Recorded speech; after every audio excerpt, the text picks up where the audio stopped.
감사합니다. 오늘 제가 맡은 과목은 그 한국 침례교회사 또 아주 간단한 침례교 행정에 대해서 그 강의 내용이기 때문에 교회사, 역사입니다. 역사. 역사는요, 연도를 좀 외워야 되고 뭐 사건을 외워야 되고 해서 역사는 좀 딱딱해요. 그리고 별로 재미가 없습니다. 그래서 아마 이 자리에 계신 분들 학교 다니실 때 역사 과목을 좋아하시는 분도 계시고 안 좋아하시는 분들도 계실 텐데 좀 딱딱하고 좀 재미가 없는 그 분야입니다. 그러나 오늘은 뭐 이렇게 역사 같은 거 외울 필요도 없고요, 사건을 외울 필요도 없고 그냥 아주 편안하게 자연스럽게 편안하게 들으시고, 근데 그 중직을 이제 준비하실 분들이 오늘 여기 유인물 보니까 가로치기도 써놔야 되고 줄도 쳐야 되고 공부를 좀 해야 되는 빡신 시간입니다. 그래도 좀 편안하게 함께 강의를 나누겠습니다. 오늘 말씀은 누구든지 주의 이름을 부르는 자는 구원을 받으리라. 그런데 주의 이름을 전하는 자가 없다면 어찌 구원을 받겠느냐? 전하는 자가 없다면 어찌 구원을 받을 수 있겠느냐? 듣지를 못했는데 어찌 그가 구원을 받을 수 있겠느냐? 그러니 전하는 것, 듣게 하는 것, 우리 예수님을 듣게 하는 것, 복음을 듣게 하는 것이 가장 중요하다 하는 것입니다. 우리 교회의 존재 목적은 부흥이라기보다도요, 복음을 전하는 것입니다.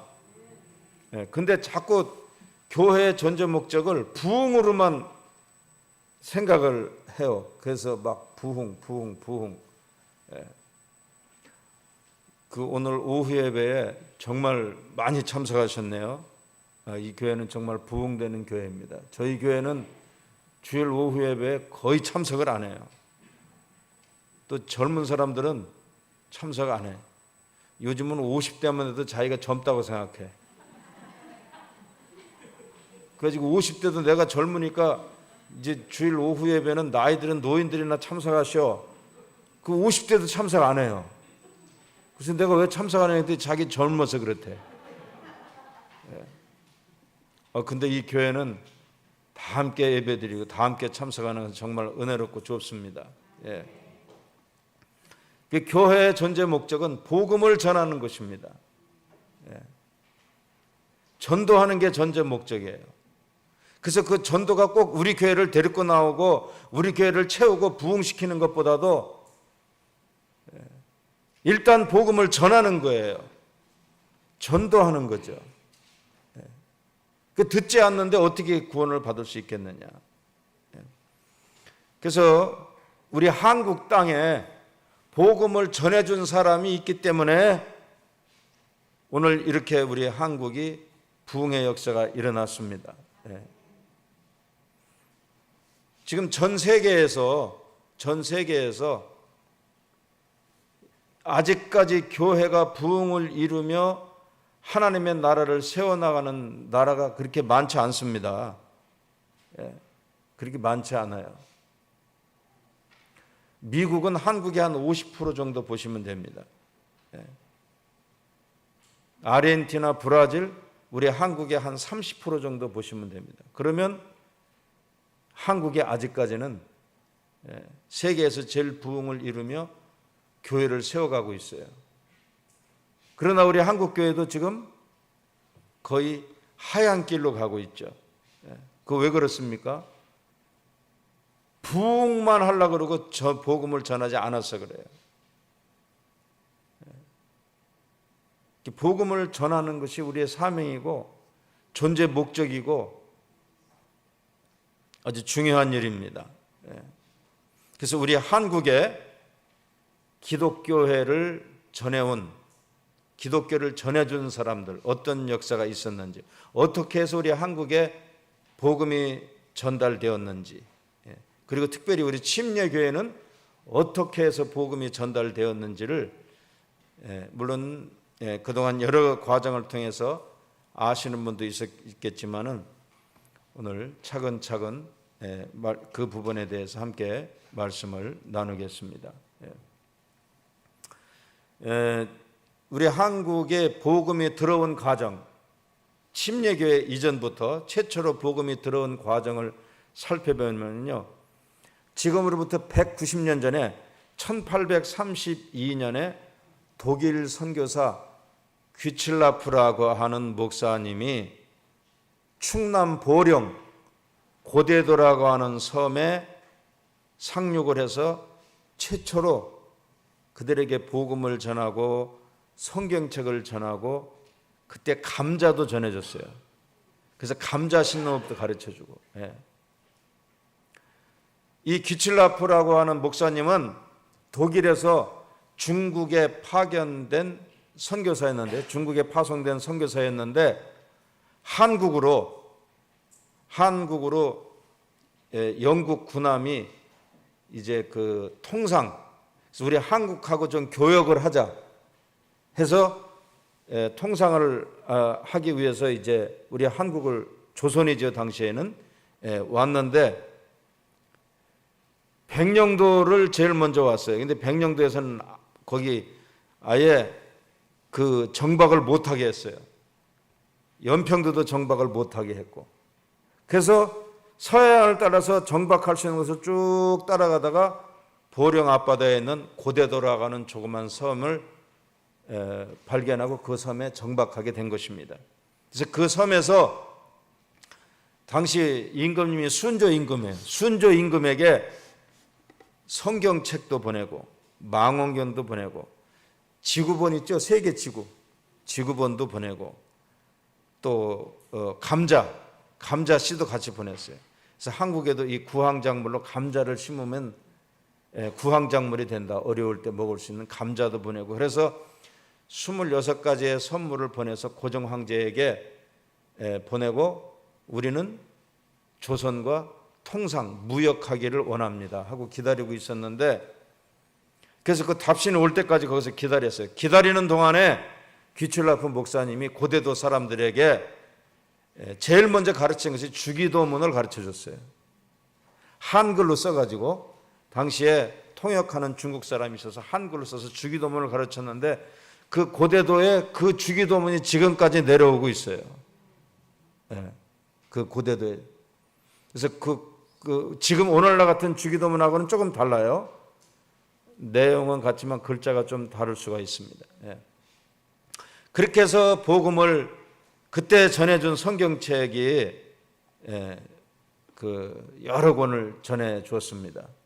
근데 순조 임금이 거절을 했어요. 우리는 어떤 나라하고도 통상하지 않는다. 돌아가라. 만약에 20일 안에 돌아가지 않으면 배를 불태울 것이다. 그래서 어떻게 해요? 할 수 없이 돌아갔습니다. 그래서 계속 선교가 이어지지 않았습니다. 그러다가 1866년 영국의 토마스라고 하는 목사님이 미국 제너럴 셔먼호라고 하는 배에 승선해서 이제 우리 조선 대동강을 따라서 평양에 오게 됩니다. 그때도 역시 영국의 그 선교사지만 미국 상선 제너럴 셔먼호, 미국 상선이 통상하자고 우리나라에 온 거예요. 통상. 근데 통역관이 필요하잖아요. 통역관이 필요한데 당시에 토마스 선교사가 통역관으로 그 배를 탄 겁니다. 이분은 영국 선교사인데 중국 상해에서 선교를 했는데요. 거기서 한국 사람들을 만나서 상해에서 한국어를 공부했어. 놀라운 일이죠? 1866년에 벌써 이 토마스 선교사가 한국어를 공부해서 한국 통역관으로 탔다니까요. 그래서 대동강에 들어왔습니다. 대동강에 들어왔는데 그때 통상을 원하는 거예요. 근데 그때도 역시 거절을 했습니다. 거절을 했어요. 그래서 나가라 그러니까 여기까지 왔는데 그래 나가기가 쉽지 않아요. 나가기가 쉽지 않아요. 그래서 이 토마스 선교사님은 통역관도 통역관이지만 자기의 주목적은 한국에 복음을 전하는 게 주목적이었어요. 그래서 이 토마스 선교사님이 그 배에 중국어 성경책, 한문으로 번역된 중국어 성경책을 500권을 싣고 왔어요. 아무도 모르게. 그래서 그 500권 성경을 전부 다 가지고 대동강으로 내려서 그 500권을 내려가지고 어느 우리 조선 군인 있죠, 군인. 그 군인한테 위임을 해. 내가 이걸 당신한테 줄 테니 당신이 좀 이게 성경책인데 이걸 읽으면 하나님을 알게 되고 예수님을 알게 되고 구원받고 이 조선이 구원받게 된다. 이게 귀한 책이니까 이 책을 좀 나눠줘라. 이렇게 해서 그분이 그걸 받게 돼요. 그런데 토마스 선교사님이 이제 가지 않고 계속 복음을 전하니까 우리 조선에 도전한다고 보고 조선 군관들이 제너럴 셔먼호와 싸워서 불태워 다 죽였어요. 그리고 토마스 선교사도 대동강에서 목을 잘라 죽였습니다. 그래서 복음이 이어지진 못했지만 그러나 그 토마스 선교사님이 그때 어느 군관에게 성경을 주고 갔다 그랬죠? 500권이라 그랬죠? 그분이 그 성경을 나눠줬습니다. 뭔지도 모르고 나눠줬어요. 나눠줬는데 그분의 조카가 그걸 읽어보니까 이거는 전혀 지금까지 들어보지 못했던 그 말이 거기 써 있는 거예요. 자, 그러면 이게 도대체 무슨 말일까? 하나님이 써 있고 여기 써 있는데 도대체 이게 무슨 말일까? 이걸 내가 좀 알아야 되겠다 싶어서 그분이 어디로 갔냐? 만주로 갔어, 만주. 그분이 만주로 갔어요. 그때가 1870년도입니다. 그래서 그분이 만주로 가가지고 스코틀랜드 선교사 존 로스라고 하는 분이 있었어요. 그래서 그분을 찾아간 겁니다. 만주로. 직접 본인이 찾아가서 도대체 이 성경이 뭐냐?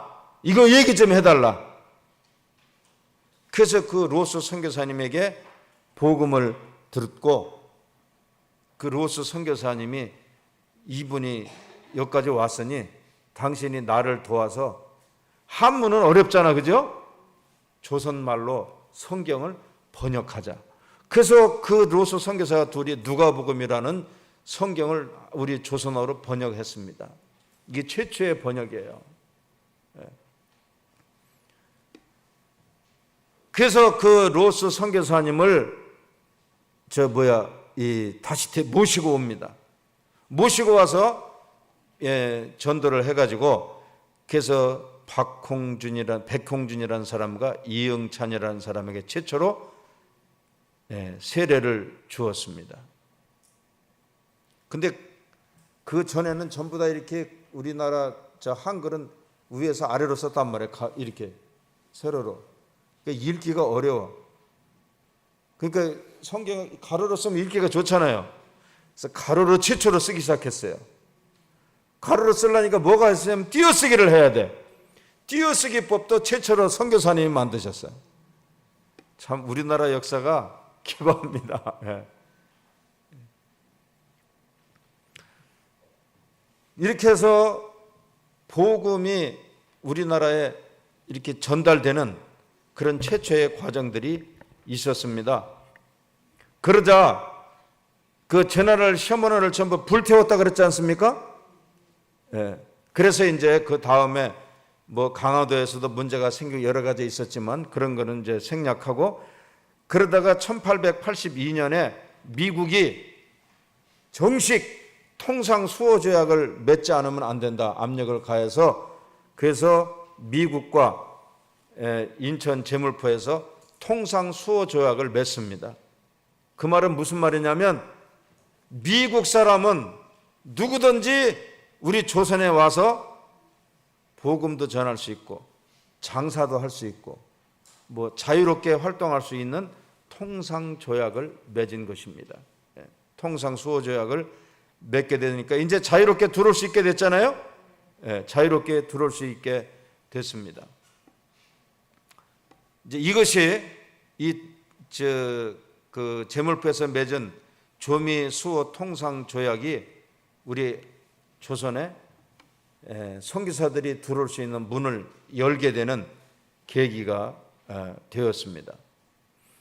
그러다 이제 우리 조선도 좀 뭔가 이렇게 좀 변해야 된다. 국제를 좀 읽어야 된다. 지금 국제 정세가 어떻게 돌아가는지 알고 읽고 조선도 바뀌어야 된다. 그래서 이제 일본으로 사신단을 보내게 됩니다. 1882년에 사신단을 보내게 돼요. 그 사신단은 책임자가 박영효라고 하는 사람을 보내게 됩니다. 근데 그때 수행원 이수정이라는 사람이 그 수행원으로 따라갔는데요. 그분이 일본에서 선교사를 만났어요. 선교사를 만나서 예수님을 영접하고 그리고 그분과 함께 그분은 영어를 가르치고 우리 이수정은 한글을 가르치고 서로 주고받고 해가지고요. 또 이제 일본 사람도 옆에서 이제 이렇게 거들어주고 해가지고 성경 마가복음을 번역해서 국내로 가지고 들어와요. 성경을 번역해서 국내로 가지고 들어와요. 이거 놀라운 일입니다. 우리나라 사람이 외국에 나가서 선교사를 만나서 성경을 번역해서 가지고 들어왔어요. 그래서 그 성경을 가지고 자기도 읽고 가족도 읽고 주변 사람들에게 복음을 전하는 정말 놀라운 역사가 우리나라 땅에서 일어났어요. 이 전 세계에 없는 전무후무한 일입니다. 그러다가 1884년에 일본에 주재한 맥클레이라고 하는 일본 주재 감리교 선교사가 있었어요. 이 선교사에게 이수정이라는 사람이 성경을 번역했다 그랬잖아요. 이수정이라는 사람이 그 감리교 선교사에게 부탁합니다. 당신이 조선에 들어가서 고종 황제를 만나서 한국의 선교를 허락받아라. 그래서 이 맥클레이라고 하는 일본 주재 감리교 선교사가 우리 조선에 건너와서 고종 황제를 만나서 환담 끝에 교육, 의료, 그 다음에 교회를 세우는 선교를 허락받았습니다. 그렇게 해서 이제 그 허락을 받아서 최초로 1886년에 알렌이라고 하는 선교사가 의사예요. 알렌이라고 하는 선교사가 조선에 들어와서 광해원, 나중에 이제 제중원으로 바뀌었는데 광해원이라고 하는 최초의 병원을 세웠습니다. 광해원. 그 병원이 지금 무슨 병원일까요? 맞습니다. 세브란스 병원의 전신입니다. 연세대학교 병원, 세브란스 병원의 전신이에요. 그 광해원을 최초로 세웠어요. 그 광해원을 세워서 전도하게 됐고 1885년에 드디어 미국 장로계 언더우드 선교사 감리교 아펜젤러 선교사가 부활절날 새벽 7시 인천 제물포항에 발을 디딤으로 한국에 정식 선교사가 들어오게 되었습니다. 그래서 그때부터 한국 땅에 복음이 전해지게 됐고요. 우리 침례교회는 1889년 캐나다의 이 실업인들이 초교파로 한국 연합 선교회를 조직해서 말콤 씨 페녹이라고 하는 청년 선교사를 파송함으로부터 시작이 됐어요. 여러분 1884년에 캐나다에서 사업하는 사람들이 모여서 한국 연합 선교회를 만들었습니다. 대단한 일이죠. 한국연합선교회를 만들었어요. 그러니까 그 사람들이 중국도 아니고 일본도 아니고 아프리카도 아니고 1885년, 84년에 조직해서 85년에 말콤 페닉이라고 하는 선교사를 그래서 우리 한국, 즉 조선 땅에 파송하게 된 것입니다. 자, 우리 한국 선교가요 매우 특별합니다. 한국 선교는요, 선교사가 우리 한국에 찾아와서 모든 것을 다 한 것이 아니고 선교사가 오기도 전에 우리 한국 사람들이 먼저 선교사를 찾아가서 복음을 들었다는 것. 그리고 선교사들이 우리 한국 땅에 오기 전에 번역된 한국어 성경이 있었다는 것.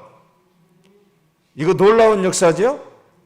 이건 정말 하나님의 사랑이고 하나님의 은혜고 놀라운 역사입니다. 그래서 한국교회가 이렇게 급격하게 일어나는 계기가 된 것입니다. 이게 아주 우리 한국 선교의 특징이에요. 전 세계 어느 나라도 찾아볼 수 없는 특징이에요. 그러니까 우리 한국 사람들이 복음에 대한 열정이 있었던 것 같아요. 복음에 대한 열정들이 있었어요. 지금 이 복음에 대한 열정이 많이 식어졌는데, 그래서 우리가 왜 그러냐? 우리가 전하지 않기 때문에 그래. 우리가 전해야 되는데 요즘은 전하는 사람이 없어. 전해야 됩니다. 전해야 열정이 식어지지 않아요. 자, 그래서 이제는 침략의 역사로 들어가겠습니다. 말콤 C 페닉이라고 하는 독립 선교사가 이제 우리 침략교회를 최초로 하게 됐는데, 이분은 그 아버지가 일찍 돌아가셨어요. 아버지가 일찍 돌아가셨어요. 5살 때 아버지가 돌아가셨어요. 그래서 아버지가 살아계실 때는 사업도 하고 그래서 농장도 큰 거 가지고 잘 살았는데 아버지가 돌아가시면서 어렵게 됐습니다. 그래서요, 학교 교육을 한 번도 받지 못했어요. 초등학교도 못 들어갔어. 초등학교도 못 들어갔어. 근데 그 어머니가 아주 훌륭하신 분이에요. 그 어머니가 자녀들을 돈이 없으니까 학교를 못 보내잖아요. 그때도 캐나다가 학교 보내려면 지금 대학보다 돈이 더 많이 들어가는 초등학교라도요, 그런 시스템이었어요. 그래서 돈이 없어 학교를 못 보내니까 어떻게 하냐면 자기가 다니는 교회 담임 목사님, 그 담임 목사님이 나이가 좀 많이 드셨어. 그래서 사모님이 먼저 돌아가시고 목사님이 혼자 계셨어요. 그러니까 그 담임 목사님을 당신 집으로 모셔왔어요.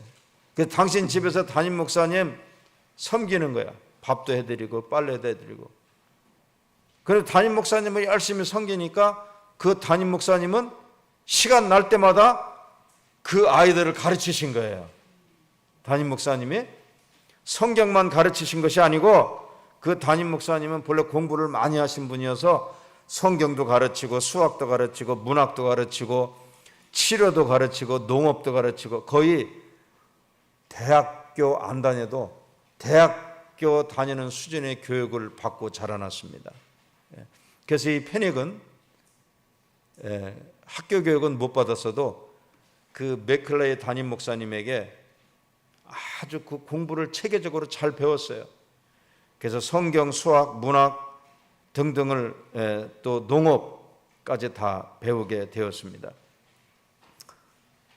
그래서 16살부터 이제 취직을 했는데, 가정을 해서 돈을 벌어야 되잖아요. 취직을 했는데 워낙 실력이 뛰어나니까 뭐 다른 사람보다 승진이 빨라요. 19살 때에 법무사무실 책임자가 되기도 합니다. 법 공부도 안 했는데. 그리고 회계, 금융 이런 것까지 아주 다 배우게 되었습니다. 그래서 25살 때는요, 큰 철물 도매업의 지점장이 될 정도로 인정받고 그렇게 승진이 빨랐어요. 그런데 이분은 18살 때부터 이분이 뭘 했냐면은 캐나다와 미국 국경이 나야가라 폭포가 있지 않습니까? 그 나야가라에 그때 당시에 1880 몇 년도에 그 나야가라에 큰 호텔이 지어져 있었어요.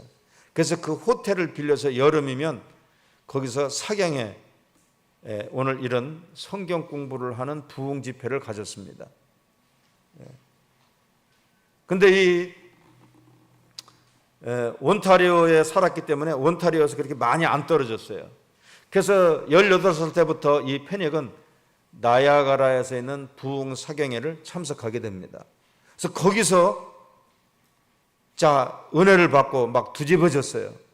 성령 체험이 일어나고 은혜를 받고 막 그냥 정말 넘치는 은혜를 받았습니다.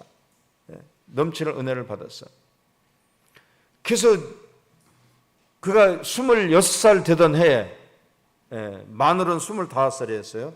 26살 되던 해에 그 나야가라 사경에 참석했을 때 거기에서 막 그때는 그냥 막 그 선교사가 되라고 하는 부름을 확신하게 됩니다. 근데 그때 해필이면 강사님이 허드슨 테일러라고 하는 선교사 얘기를 할 때에 더 확신을 갖게 됐어요. 더 확신을 갖게 됐어요. 근데 자세는 신학 공부를 하지 않았잖아요. 신학 공부가 뭐예요? 초등학교도 안 다녔지. 아무런 공부를 안 한 사람인데 내가 어떻게 과연 선교사로 나갈 수 있을까 고민하다가 캐나다에서 이 페닉보다 먼저 한국에 선교사로 왔던 게일이라고 하는 분이 있었어요. 그분도 그 나야가라 사경에 참석한 거예요. 그래서 거기서 그분을 만나서 그랬더니 그 게일 선교사가 신학 공부 안 해도 갈 수 있다. 선교사는 가서 복음을 전하면 된다. 그렇게 격려를 받고 이제 1889년 여름 캐나다 실업인들이 조직한 한국연합선교회에서 파송하는 독립선교사 신분으로 우리 조선을 오게 됩니다. 그러니까 최초에 왔을 때는요, 침례교, 장로교, 감리교 이런 교단 선교사가 아니라 아무데 소속이 안 된 독립선교사로 왔어요. 왜냐하면 그를 보낸 기독교 실업인, 한국 선교 실업인, 기독교인 실업인 자체가 초계파기 때문에 그렇게 해서 그냥 왔습니다. 그래서 이제 1889년 11월 초에 캐나다 밴쿠버 항을 출발해 가지고 요코하마를 거쳐서 12월 11일 날 부산항에 도착을 했어요. 왜 부산항에 도착했냐면 아까 나야가라 사경에서 게일이라는 선교사가 만났다 그랬잖아요. 그 게일이라는 선교사가 부산에 있었기 때문이에요. 그래서 부산항에 내려서 그 선교사와 3일 동안 교제를 하고 그렇게 하고 이제 거기서 다시 배를 타고 인천으로 올라와서 89년 12월 20일 서울로 올라오게 됩니다. 서울에서 10개월간 한국어를 공부해요. 그리고 다른 지역에 다른 교단에서 파송한 선교사들과 이제 교류를 하고 협력을 하는데 내가 이게 한국어 10개월 배워가지고는 안 되겠다. 그래서 한국어를 더 배워야 되겠는데 그때 당시에 영어를 하는 사람에게 한국어를 가르칠 수 있는 영어에 능통한 사람이 누구냐? 서경조라고 하는 사람인데 이 사람이 저 황해도 소래 시골 마을에 살고 있었어요. 그래서 황해도 소래는요 거의 우리 기독교의 성지와 같아요. 그 서경조라는 사람 때문에 그래요. 거의 선교사들이 오면 황해도 소래에 가서 서경조라는 사람 그리고 그 동생에게 한국어를 배워야 했습니다. 한국어를 배웠어요. 그래서 역시 페넥도 소래에 가서 서경조를 만나서 한국어를 배우고 찬송가도 번역하고 성경도 번역하고 최초로 영안사전을 만들었습니다. 여러분 한국의 최초로 영어하고 한국하고 대조하는 영안사전을 만든 사람이 우리 침례교 선교사 말콤 씨 펜웨기입니다. 왜냐? 그래야 그걸 가지고 번역을 하잖아요. 그래서 거기서 서경재라는 사람하고 둘이 영안사전을 만들었어요. 물론 지금 영안사전에 비하면 형편없이 조잡하지만 그래도 그게 어딥니까? 대단한 것이죠. 예. 그 영안사전을 만들고 그리고 서경재와 같이 중국도 가봅니다. 중국에 가보니까 우리보다 복음이 훨씬 앞서 있어요. 모든 게 앞서 있어요, 중국. 그 상해에서 북경까지 갔다 와 보니까 거기는 선교 활동이 활발했어요. 그래서 이분이 다시 이제 와가지고 1892년에 함경도 원산이라는 곳에 정착을 해서 본격적으로 선교 사역을 시작하게 됩니다. 왜냐하면 장로교 감리교회가요, 서울, 대전, 대구, 부산, 감리교회는 서울서부터 시작해서 인천, 충청, 전북, 전남, 이건 딱 우리가 다 할 테니 침례교회는 여기 오지 마라. 그래서 원산으로 가서 저쪽 동해벨트하고 이북, 북한 지역을 선교하기 위해서 원산에 자리를 잡게 됩니다. 근데 원산에 자리 잡으면서요, 당시에 우리 한국에 왔던 장로교 선교사, 감리교 선교사들을 대부분 다 제일 먼저 한 것이 그들이 의료 선교와 교육 선교사, 병원을 세우고 학교를 세웠어요. 그래서 사람들을 키워내고 이렇게 함으로 선교를 시작하게 됩니다. 그런데 우리 침례교 선교사인 페닉스 선교사는 그렇게 하지 않았어요. 의료, 교육 선교와 달리 뭘 했냐면 농업, 상업, 회계, 금융, 도매업 이런 걸 가르쳤어요. 왜냐하면 우리 한국은 너무 가난하다. 이게 빨리 자립이 돼야 된다. 교회도 자립돼야 되고 성도들도 자립이 돼야 된다. 그래서 자립 농업, 그리고 계산을 할 줄 알아야 되잖아요. 장사를 하려도 계산을 할 줄 알아야 되잖아요. 그리고 사고 파는 게 무엇인지, 거래를 어떻게 하는 건지 상업을 가르쳤어요. 그리고 재정 관리를 어떻게 해야 되는지 회계를 가르쳤습니다. 그리고 여럿이 모아서 가난한 사람들이 돈을 많이 모으면 그 모아진 돈으로 투자를 해서 뭘 할 수 있잖아요. 금융을 가르쳤어요. 그리고 도매업을 가르쳤습니다. 그래서 비록 신학 공부는 하지 못했지만 정말 이 페닉스 선교사는 열렸어요. 그래서 초기에 우리 침례교회하고 다른 교회하고 장로교회, 감리교회하고는 지금보다는 완전히 다른 양상이에요. 왜냐하면 그때는 침례교회가 활기가 있고 침례교회는 다 자립이 되는 거야. 침례교인들은 교회 가면 뭘 배워요? 농업을 배워, 상업을 배워, 회계를 배워, 금융업을 배워, 도매업을 배워. 물론 성경도 배우고 신앙도 배우고 이런 거를 배워가지고 나가서 그런 일들을 하게 되는 거예요. 그래서 침례교회는 막 앞서갔어요. 그때는 많이 앞서갔어요. 그리고 침례교회들은 자립이 되었습니다. 그 초기에도 자립이 되었어요. 그렇게 해서 이제 침례교회를 열심히 하다가, 그런데 한 가지 문제가 생겼어요. 이게 뭐냐? 자기가 신학 공부를 하지 않았잖아요. 신학 공부를 하지 않았으니까 목회자를 길러낼 수가 없어. 다른 교단은 막 목사가 막 나오는데 우리 침례교단만 목사가 없어. 목회자 없이는 안 되잖아요. 그래서 잠시 접습니다. 내가 신학 공부를 해서 목회자를 세워야 된다. 그래서 한국 선교를 중단하고 1893년에 중단하고 다시 미국 보스턴에 가서 신학 공부를 하고 다시 돌아오게 됩니다. 그런데 그 중간에 그때 미국 보스턴에 있는 크리랜턴 스트리트 침례교회 안수집사 사무엘 엘라싱이라고 하는 사람이 있었어요. 이분이 신발 회사를 경영해서 돈을 많이 버는 부자였는데 외동딸이 있다가 그만 죽을 병이 걸렸습니다. 근데 그 외동딸이 아버지에게 그리고 교회에다 이런 유언을 했어요. 내게 돌아올 자기 몫이 있지 않습니까?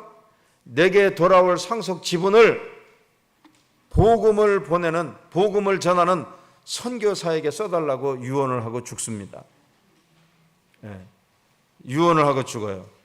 그래서 그 교회에서 엘라싱 선교회를 조직을 해서 이제 아프리카나 중국이나 이런 데를 택하지 않고 그때도 조선, 한국을 택했어요.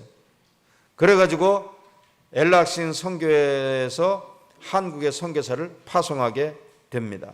그래서 서울에 와서 보니까 이미 장로교, 감리교가 자리 잡고 있고, 그래서 어디 선교 본부를 차릴 곳이 없어서 충청도로 내려가서 강경에 선교 본부를 세워서 공주, 논산 그 주변부터 금강줄기를 따라서 전도하기 시작합니다.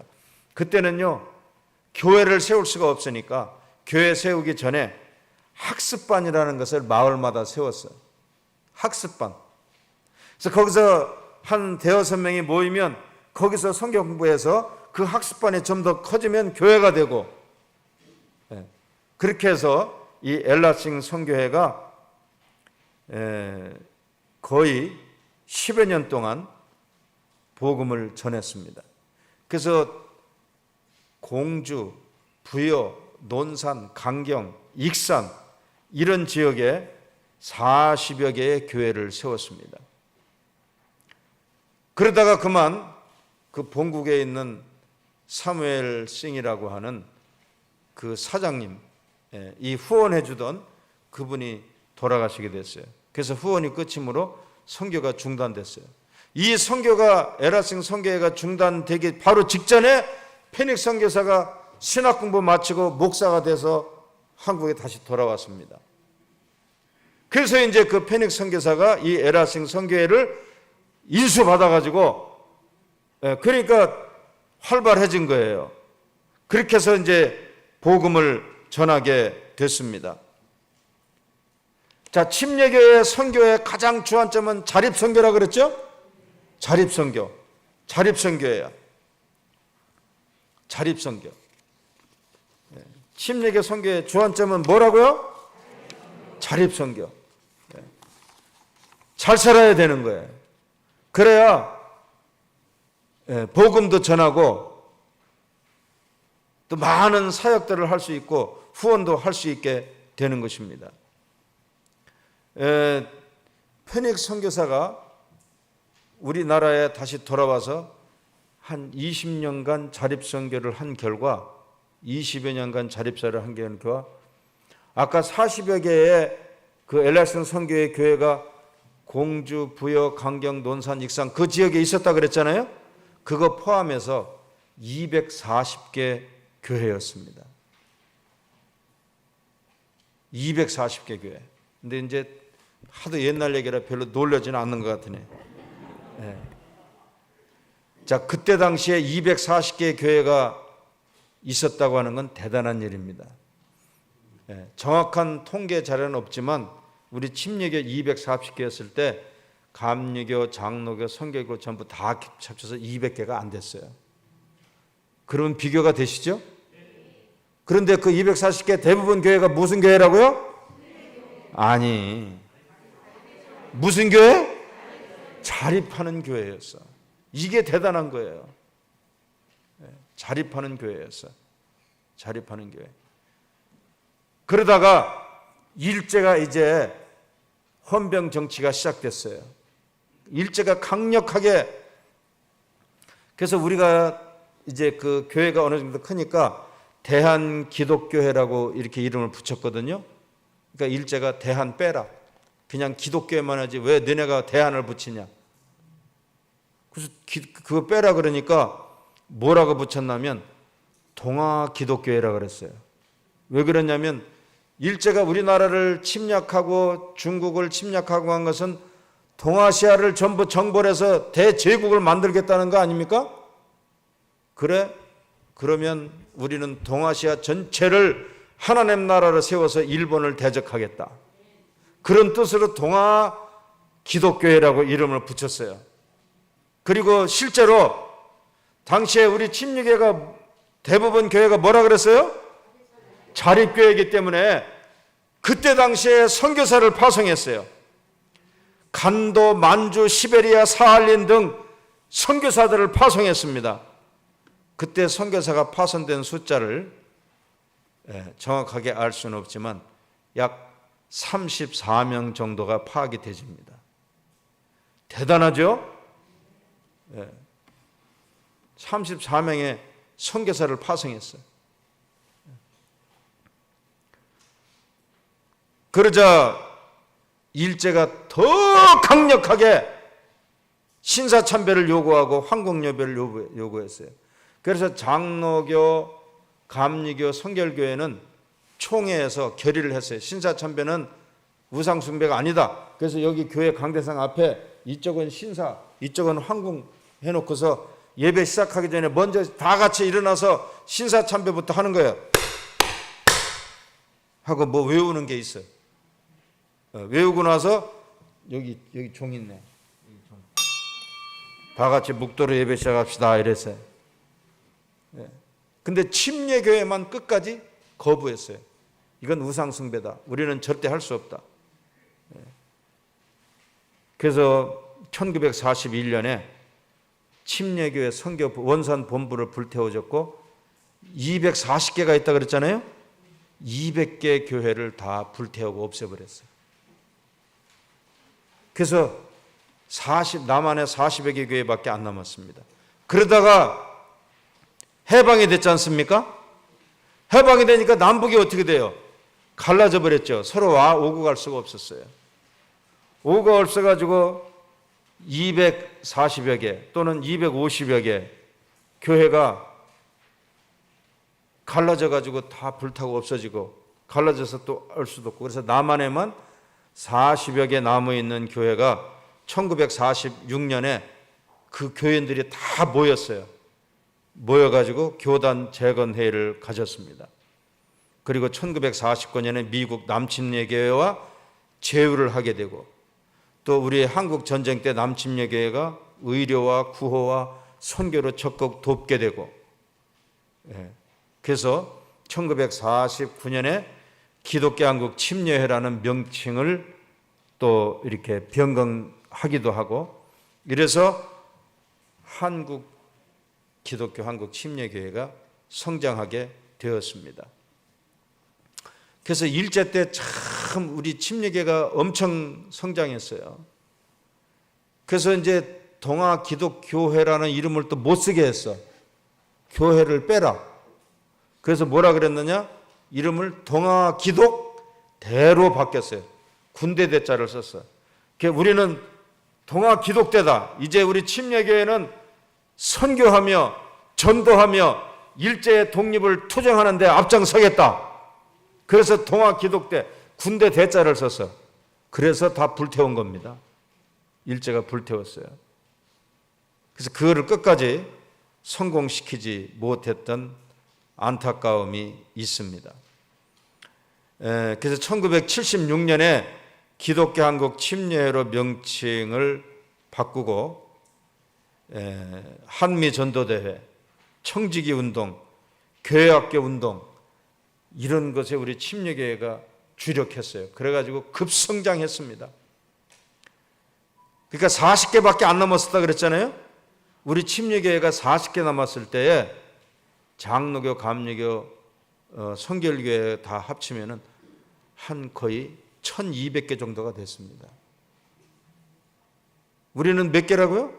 40개. 그쪽은 1200개 정도가 됐어. 전국에.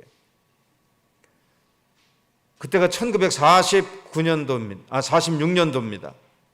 46년도에. 그런데 그 뒤로 열심히 해가지고 현재 우리 한국 침례회, 기독교 한국 침례회는 전국에 지방회가 135개 있고 교회가 3299개 있고 성도가 60만 정도 됩니다. 80만이라 그러는데 그건 좀 아닌 것 같고 한 60만 정도 돼요. 목사가 4,764명이 현재 사역하고 있고 전도사가 1,591명이 사역하고 있습니다. 우리 침례교회는 오직 성경으로 복음을 전한다. 그게 신학 사상을 배격한다. 우리는 진보주의, 자유주의 뭐 이런 거 배격하고 오직 성경 중심으로 복음을 전한다. 성경 중심으로 말씀을 선포한다. 그래서 우리 침례교의 특징, 이 말콤 페닉 선교사가 침례교회 집사를 세울 때, 이제 1940년대 얘기입니다. 집사 되려면 성경 몇 번 읽어야 될까? 한 몇 번쯤 읽으면 될까요? 200번 읽어야 돼. 자, 그때는 장로를 감로라 그랬어요. 감로 되려면 혹시 몇 번쯤 읽어야 될까, 성경을? 500번을 읽어야 돼. 전도사 되려면 1000번. 자, 목사는 1500번이에요. 자, 그러면 500번 읽은 거를 어떻게 알을까요? 1000번 읽은 사람은 500번 읽은 사람 딱 보면 알아.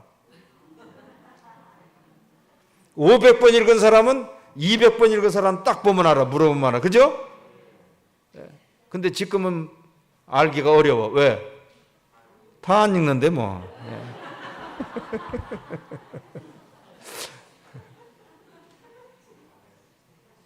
저희도 코로나 때 성경 읽기 쓰기 열심히 막 시켰어요. 막 코로나 때 교회 못 모이니까 성경 쓰는 거 막 있는 거. 근데 어떤 분들은 막 성경 쓰다가 쥐가 났다 그러더라고, 팔이. 그래서 못 쓰겠다 그러더라고. 쥐가 나면은 이거를 테이프로 다 묶어가지고 써라, 이거를. 왜 그렇게 해야 됩니까? 해야 된다. 우리 침례의 특징은 성경 읽게 쓰기예요. 읽고 쓰기예요. 그때 당시에 아까 오늘도 보니까 목사님 서재에서 보니까 아주 중요한 침례교회 옛날 자료들이 있던데 그때 그 자료들을 보면은요, 성경을 전부 읽고 쓴 분들이 외워서 암송해서 쓴 그들이 정말 눈물 납니다. 그래서 우리는 오직 말씀, 오직 성경으로 복음을 전하고 성경으로 말씀을 전한다. 우리는 회중주의를 택한다. 무슨 당회나 무슨 재직회나 무슨 이런 회가 아니라 우리는 전체가 다 한 가족이고 한 식구가 되는 회중주의를 택한다. 그래서 침례교회는 싸움이 없습니다. 침례교회는 갈등이 없어요. 왜? 저희 교회도 제일 싸우는 때가 언제인지 아세요? 갈등 있는 때가 회의할 때요. 회의할 때. 그것도 제일 잘 싸우는 데가 너네 장로들끼리 회의할 때. 목사가 있는 자리에서. 집사님들은 거의 안 싸워. 새신자들은 회의하라 그러면 싸울까 안 싸울까? 절대 안 싸워. 근데 장로님들은 싸워. 왜 그럴까? 다 자기 주장할 때문에. 근데 그 주장이 누구냐? 뒤에서 다 가르쳐. 코치하는 사람 있어. 요거 교회가 이렇게 해야 돼. 그럼 그걸 관찰하려고 싸워. 침례교회는 회의가 없는 교단이에요. 사실은. 우리는 오직 말씀과 복음으로만 나가는 거예요. 그래서 분열하지 않습니다. 당색을 정하지 않습니다. 의식과 이런 어떤 그런 것을 중요하게 여기지 않습니다. 말씀이 중요하기 때문에 그렇습니다. 말씀 중심으로 나가는 거예요. 그래서 우리 침례교회는 오직 말씀, 성경 읽고 말씀을 읽고 말씀을 전하고, 그래서 다 설교자가 돼야 되고 다 전도자가 돼야 돼요, 침례교인들은. 그래서 페닉 선교사님이 그냥 200번씩 읽어보세요. 여러분 성경 500번 읽어보세요. 막. 그러면 설교자 될까 안 될까? 어디다 갖다 세워놔도 뭐예요? 설교 다 해. 말씀 다 전할 수 있어요. 말씀 다 전할 수 있어요. 이게 침례의 행정입니다. 믿습니까? 그래서 우리 침례교에 대해서 행정도 그래서 다 말씀드렸어요, 제가.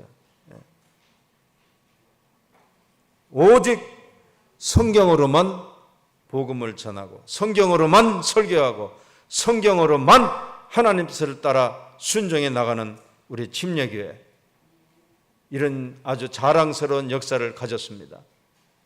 앞으로 더 부흥시키고 발전시키고 하나님의 이 뜻을 온 세상에 전하시기를 축복합니다. 감사합니다.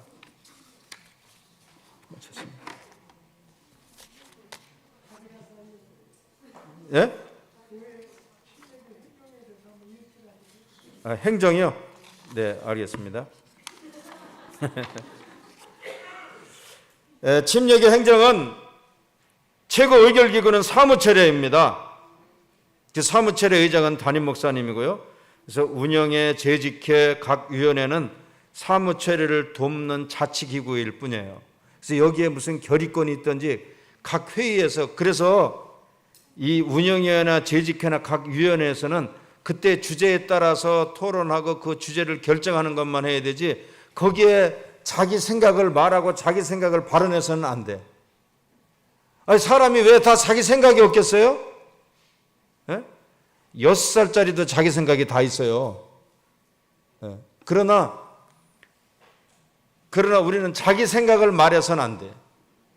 왜? 내 생각이 중요한 것이 아니고, 지금 이 주제가 여기 지금 운영회를 열었다, 재직회를 열었다, 뭐 열었다, 거기 주제가 있잖아요. 그 주제를 이루는 것이 더 중요하거든요. 그 주제를 이루는 게 중요해요. 그렇게 해서 이제 이 사무처례를 돕는 것입니다. 그 다음 침례교 집사 직분은 목사와 안수받은 집사뿐입니다. 근데 요즘은 이제 대외적인 사역을 위해서 우리 안수 집사님들이 대회에 나가서 사역하려니까 장로가 되는 것이 좋겠다 해서 호친 장로를 세울 수 있게 했습니다. 물론 교회 형편에 따라서 이제 자유롭게 할 수 있지만, 그래서 권사는요, 여성에게 리더십을 주는 아주 중요한 역할입니다. 그래서 우리 권사님들을 세우는 것은 리더십을 주는 거예요. 그래서 우리 한수지방에서는 똑같이 시취하고 똑같이 안수하고 똑같이 합니다. 그래서 약간 남자가 장로가 조금 높을까, 권사가 조금 낮을까? 장로계는 솔직히 누가 더 높아요? 그런 것 같아, 그죠? 근데 그게 성경적일까요? 그건 성경적이지 않아요. 그래서 우리 침례교회는 높고 낮은, 그래서 우리 교회는 하도 그걸 물어보는 사람이 있어요. 그러면은 남자고 여자고 다 장로라 그러자. 그거 안 된다거든. 그러면 다 권사라 그러자. 왜? 높낮이가 없어요. 다 섬기는 직분이지. 그래서 내가 한 번만 더 그걸 물으면 나는 다 장로라 그러든지 다 권사라고 하겠다. 남자도 왜 권사 못할 거 뭐 있어, 그죠? 남자도 권사하면 되지. 높낮이가 아닙니다. 다 섬기는 일이에요.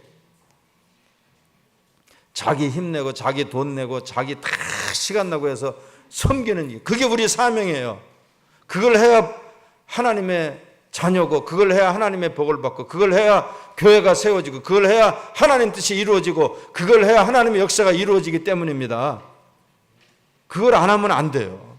그래서 우리는 다 그냥 섬기는 거예요. 그래서 여자에게도 권사를 드립니다. 침례의 의식은 두 가지뿐이에요. 주의 만찬, 예수님의 몸과 피를 기념하는 기념식입니다. 기념하는 거예요.